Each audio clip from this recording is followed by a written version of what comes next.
Mes très chers administrés, je vous confirme que dès demain, jeudi 21 mai, nous pourrons retrouver l'accès à notre littoral et à nos ports.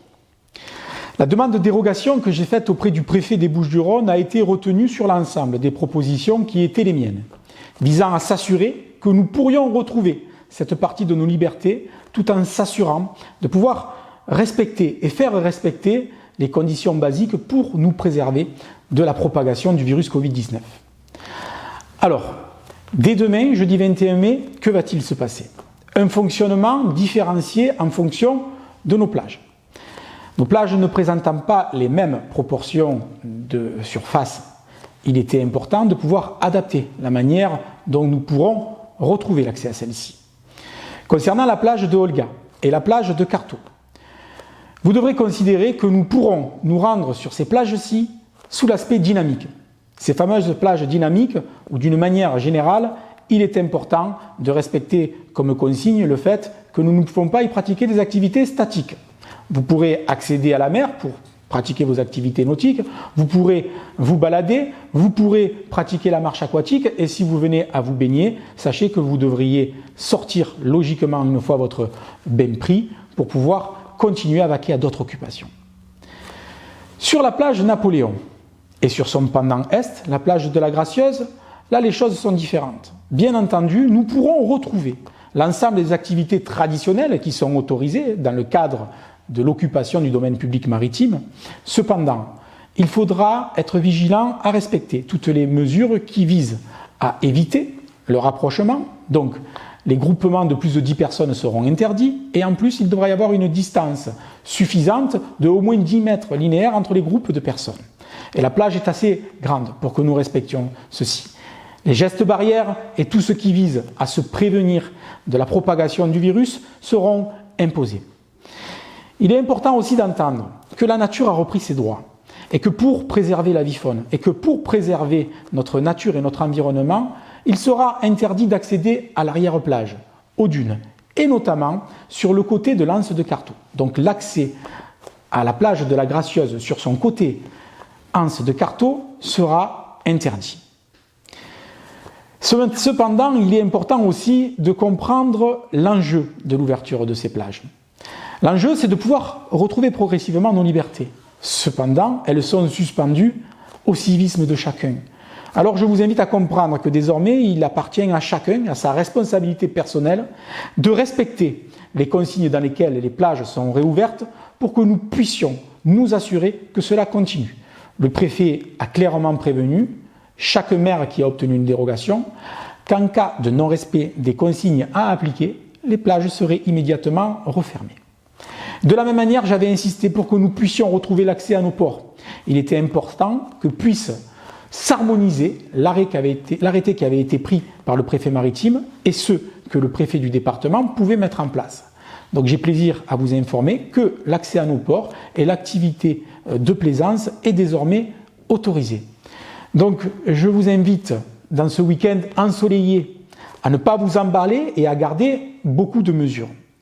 Beaucoup de mesures car il faut que nous soyons conscients qu'apprendre à vivre avec le virus doit nous apprendre aussi à être conscients qu'il faut respecter les règles sanitaires qui sont d'usage.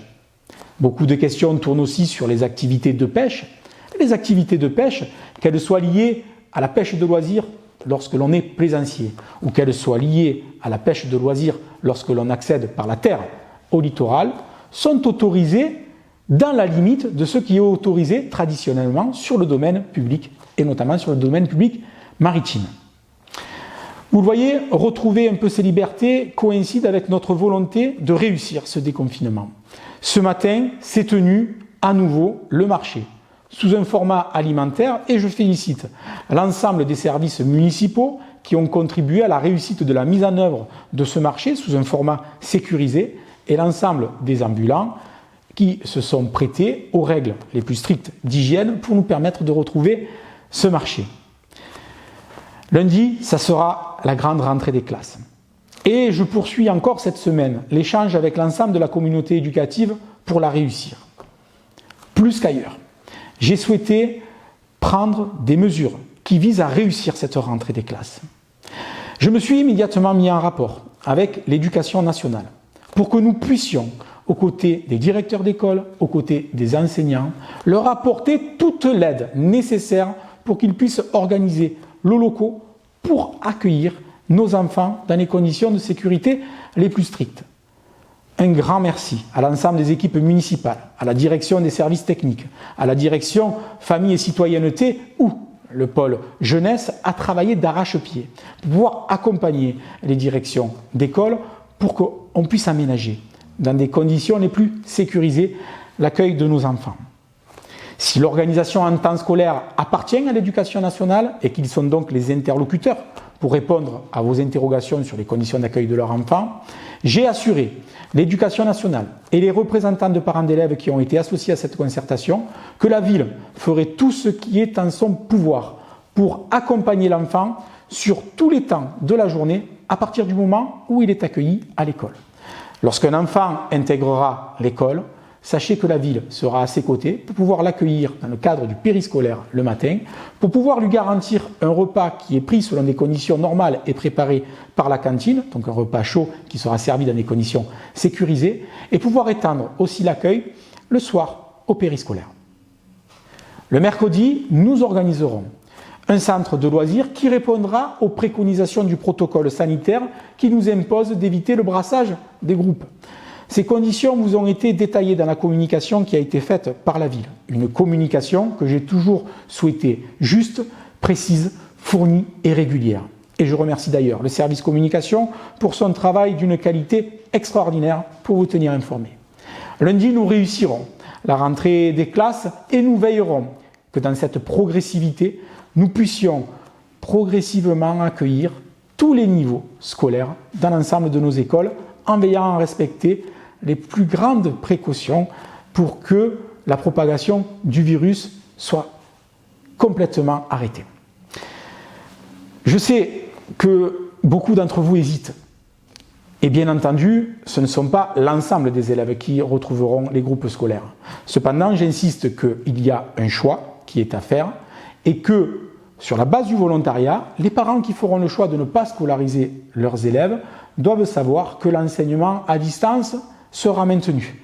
Et là aussi, aux côtés des parents d'élèves et aux côtés de la communauté éducative, je veillerai à ce que tout soit mis en œuvre pour que cet enseignement à distance puisse être de qualité.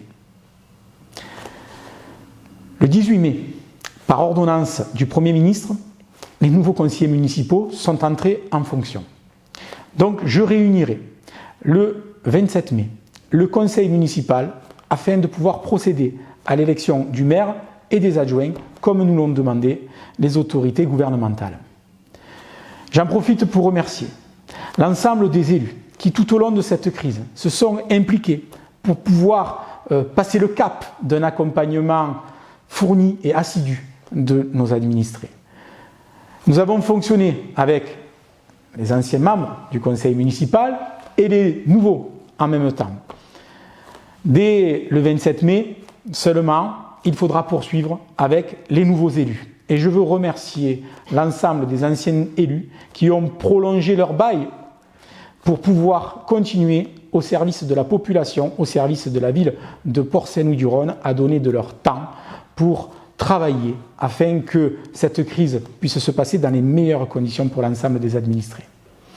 Vous le voyez, chers Port-Saint-Louisiennes et chers Port-Saint-Louisiens, nous avons travaillé dur. Et j'ai souhaité que nous puissions traverser cette crise en vous donnant le maximum d'informations nécessaires.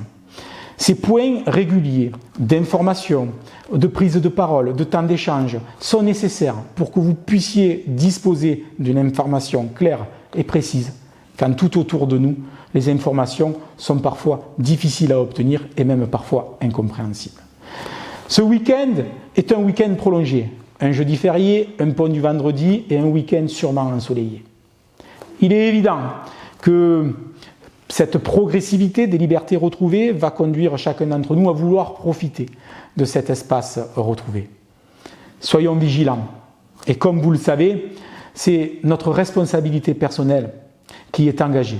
Donc soyons prudents, soyons vigilants à protéger les personnes qui sont les plus fragiles, car c'est celles-ci qu'il faut prêter le plus d'attention.